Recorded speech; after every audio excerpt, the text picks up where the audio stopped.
You ask Tiger to solve. This deals with linear equations with one unknown. The final result is x equals 4. Let's solve it step by step. Group all x terms on the left side of the equation. Subtract 4x from both sides. Group like terms. Simplify the arithmetic.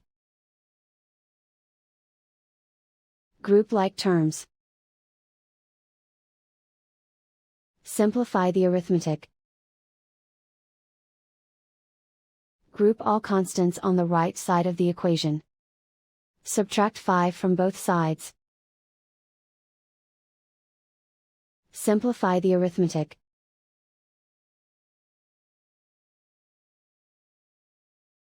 Convert the x into a positive number. Multiply both sides by -1.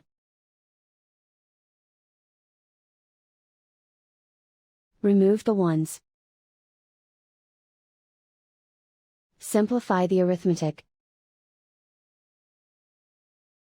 And so the final result is x equals 4.